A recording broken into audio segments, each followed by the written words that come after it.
Kind of a bittersweet day in the world of amateur radio. Just now, I received an email from MFJ.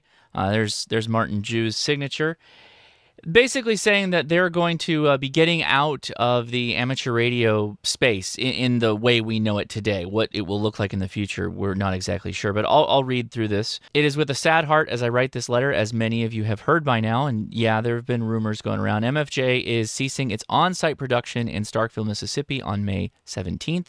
This is also the same for our sister company, so that's Ameritron Amplifiers, High Gain, Cushcraft, Mirage, Vectronics. That's a ton of names that are kind of under the MFJ umbrella.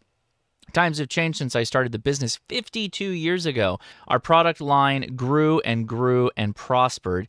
COVID changed everything in businesses, including ours. It was the hardest hit that we have ever had, and we have never fully recovered. I turned 80 this year, which is just congratulations to you, Martin.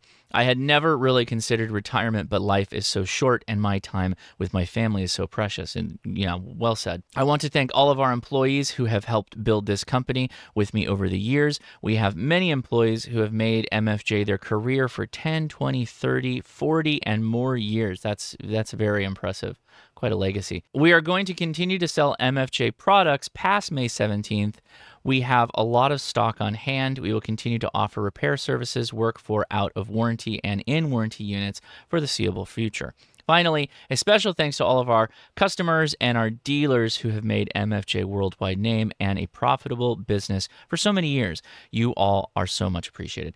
Wow. There was a time before the Baofeng radios and all that stuff, which is kind of like the whipping post of amateur radio, where MFJ got a lot of that flack from people that kind of called into question their quality and a number of things. Not for all the products, some of them.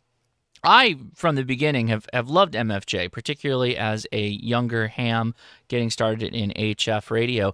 It was the equipment that I oftentimes ended up picking up because it was priced more affordably, something that I could buy. In fact, I got to show off my MFJ 9200, which I have 4 band modules for, and I have that sitting next to the SW3 bander just for size comparison. And keep in mind that 9200 has been modified to accept an internal battery pack. Pretty cool. I've always liked their stuff. I'll continue to like the equipment that I have. There are a number of MFJ things that I'm eyeing right now that I'm going to have to go and purchase. Now, for some context to this as well, that kind of leaves you wondering, well, what is it that they're going to keep producing? So this was over in the Gigaparts Huntsville Facebook page, which you should go join, the Gigaparts Huntsville Facebook page. So same context or same general note, but effective May 17th, but would continue selling their wide selection of imported products, including portable mobile antennas, power supplies, clocks, and antenna switches. So what exact products that is, I don't really know. I know that they did have a cabinet building shop for bending metal and a number of other things that they did, building for amplifiers and whatnot for Ameritron. So I assume a lot of that's going to be affected. But a number of their products, like power supplies, possibly even, no, probably not the tuners. The tuners are probably going to stop production. Boy, it's really hard to know where to go from here because, again, MFJ was such a huge player in a lot of the equipment that we all have in our shacks, regardless of what your feelings are.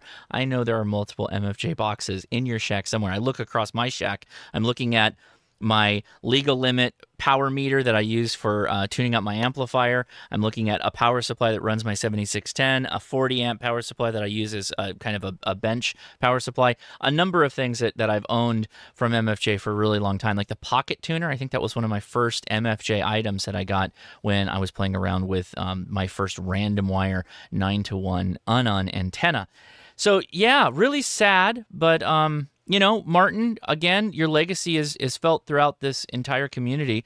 You and everything you have done and everything your employees helped to create are appreciated, and I will always look back fondly on everything that MFJ has done and everything you've done for our wonderful hobby.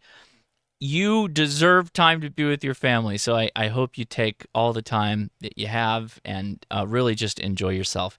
You've done a lot. We appreciate it, and that's pretty much all I can say. So a hearty 73 to you, Martin, and thanks for everything.